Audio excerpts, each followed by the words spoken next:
Bannamateeka b'omubaka wa munisipaali y'Emitiyananga Francis Zaake Butebi batadde akakiiko ka Paalamenti ku nninga akavunaanyizibwa kukwasisa empisa n'amateeka okuleeta abantu abalumiriza Zaake nti yasiiwuuka empisa nga kino singa kinaaba kibalemye bagamba nti bo tebalaba musango lwaki omuntu waabwe yandisindikiddwa mu kakiiko kano. Ani avunaana ne Honorable Zaake mu biwandiiko byonna tewali bakyogera ne sipiika yennyini Mwansadi teyayogera musango gwa vunaana Zaake. Twagala ebintu bibiri, ani amuvunaana era amuvunaana musango ki? Bano abakulembeddwamu omuloodi wa Kampala Ssaalongeriyasi Lukwago bagamba nti baagala abantu abalumiriza omubaka Zaake nga n'omumyuka wa sipiika wa Paalamenti Thomas Tayebwa tabuzeeko bajje bannyonnyola obuwonvu n'obugga ku musango omutuufu gwe bavunaana Zaake. Deputy Speaker yakubiriza proceedings eza 29 October 2022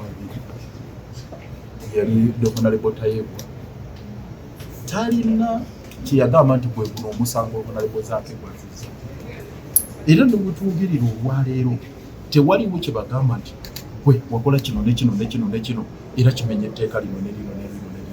Kinajjukirwa nti ng'ennaku z'omwezi 29 omwezi ogw'E11 omwaka oguwedde amyuka sipiika wa Paalamenti Thomas Tayebwa yaddamu okusindika omubaka Francis Zaake mu kakiiko ka Paalamenti akakwasisa empisa ku bigambibwa nti yasiiwuuka empisa n'awanyisiganya naye ebigambo bwe yali amutangira okwanja ensonga z'abantu abazze bakwatibwa nga babuzibwawo nga Tayebwa yategeeza nga Zaake bw'ataayita mu makubo matuufu era nga teyagoberera mateeka agalungamya entuula za Paalamenti. Olwaleero akakiiko kano mu butongole katandise okuwuliriza n'okwekenneenya okuzuula obanga ddala omubaka Zaake alina amateeka ge yamenya ng'ono alabiseeko mu kakiiko kano ne bannamateeka be wamu n'ababaka abalala okuva ku ludda oluwabula gavumenti. Eno yali yadiba olw'ensonga nti twababuuza ebibuuzo balabe bange babuuza ebibuuzo batasobola kuddamu era nga bitubuuzisa olwaleero ki kye nnakola baani abanvunaana ebintu ebyo tebabirina era omusango gubadde gwadiba kino ekintu kya Novemba omwaka oguwedde kye twogerako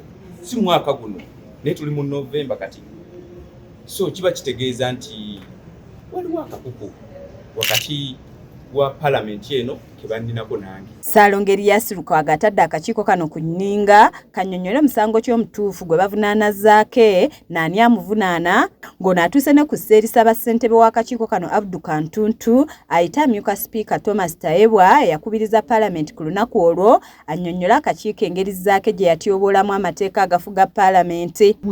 Waliwo amuvunaana nti alina omusango gwe yazza tebuliiwo.